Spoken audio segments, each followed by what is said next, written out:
Good morning students, मैं सुरेश यूकी, teacher science, Gudha education hub के ऑनलाइन साइंस क्लासेस में आपका स्वागत है। बेटा हम पढ़ रहे हैं कोशिकांग। हमारा जो टॉपिक चल रहा है वो कोशिकांग चल रहा है। आज हमारा जो कोशिकांग है वो बेटा तारककाय। क्या है?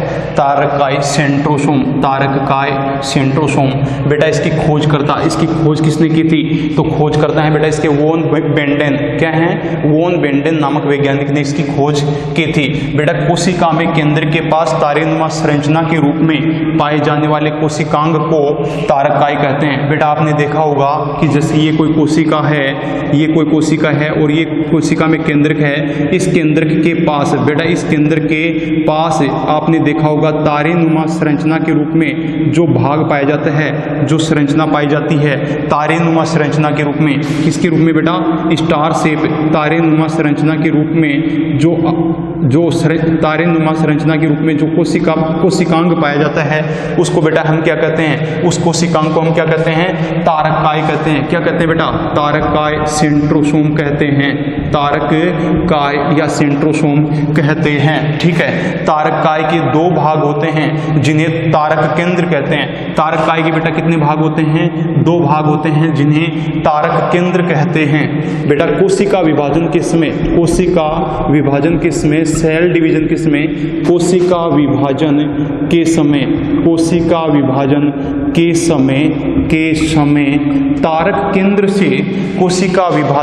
समय तारक केंद्र से तारक केंद्र से तरकु तंतुओं का निर्माण होता है।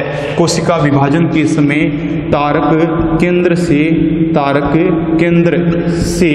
तरकु तंतुओं, स्पिंडल फाइबर, तरकु तंतुओं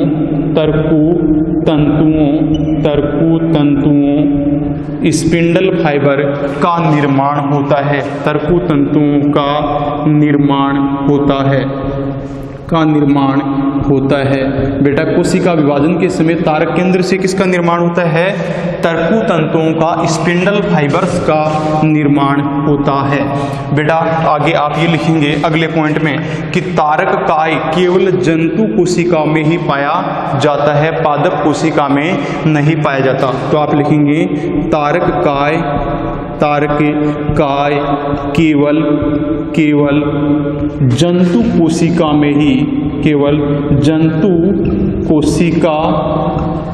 तारककाय केवल जंतु कोशिका एनिमल सेल में ही पाया जाता है। जैसे बेटा जो प्लेस्टिड होते हैं, लवक होते हैं, लवक केवल पादप कोशिकाओं में ही पाए जाते हैं। इसी प्रकार जो तारककाय है वो तारककाय भी केवल जंतु कोशिका में ही पाया जाता है। ठीक है। अगला है अपना कोशिकांग। 8वें नंबर पे अपना जो कोशिकांग है वो है बेटा रिक्तिकाएं। क्या है बेटा? रिक्तिकाएं, वैक्यूल्स, रिक्तिका लिख सकते हैं अपन इसको, रिक्तिका इसको इंग्लिश में कहेंगे वैक्यूल, VACUOLE, वैक्यूल। ठीक है। इसकी रिक्तिका की बेटा खोज किसने की थी? इसकी खोज की थी डुजार्डिन ने। किसने? डुजार्डिन। ये इसका बेटा खोज करता है। क्या लिखेंगे? खोजकर्ता। ठीक है। खोजकर्ता कौन है इसका? खोज करता है बेटा डुजार्डिन। खोजकर्ता डुजार्डिन। ठीक है। ये इसका खोज करता है। किसका है? रिक्तिका का, वैक्यूल का। बेटा इनको रसधानियां भी कहते हैं। रिक्तिकाओं को क्या कहते हैं? रसधानियां भी इनको कहते हैं। कोशिका के कोशिका द्रव्य में बेटा इसकी आप क्या लिखेंगे? एरो लगा के लिखेंगे। कोशिका द्रव्य में छोटी व बड़ी गुब्बारेनुमा संरचनाओं के रूप में पाई जाती हैं। ये है रिक्तिका में लिखेंगे, ये है कोशिका द्रव्य में छोटी व बड़ी गुब्बारेनुमा संरचना के रूप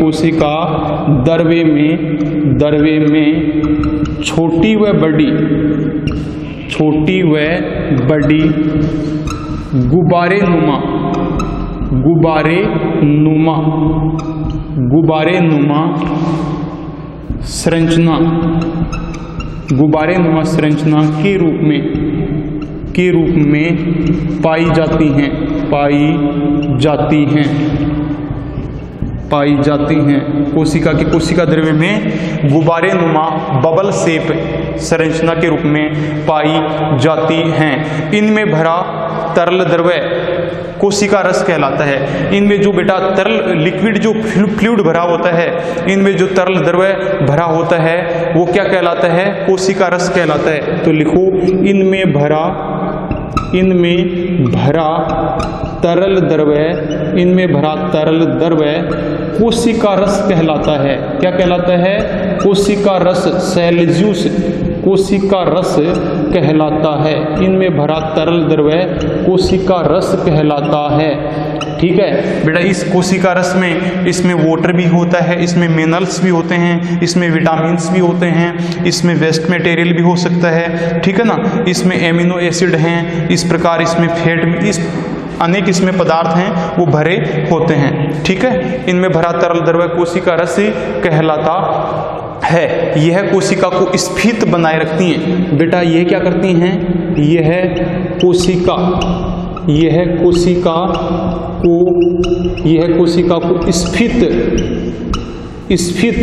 बनाए रखती हैं। ये कोशिका को बेटा पिचकने नहीं देती हैं, ये कोशिका को स्फीत बनाए रखती हैं। अर्थात बेटा ये क्या करती हैं? कोशिका को पिचकने नहीं देती हैं, कोशिका को स्फीत बनाए रखती हैं, उसको फैलाए रखती हैं। तो यह कोशिका को स्फीत बनाए रखती हैं। ठीक है, जंतु कोशिका में रिक्तिकाएं, जंतु कोशिका में जो रिक्तिकाएं होती हैं वह छोटी और संख्या में कम होती हैं। लिखेंगे, जंतु कोशिका में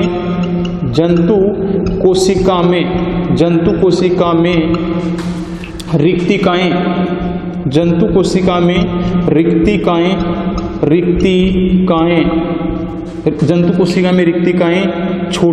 छोटी व संख्या में कम होती हैं, संख्या में कम होती हैं। जंतु कोशिका में रिक्तिकाएं छोटी व संख्या में कम होती हैं, जबकि पादप कोशिका में रिक्तिकाएं बड़ी व संख्या में अधिक होती हैं। जबकि पादप कोशिका में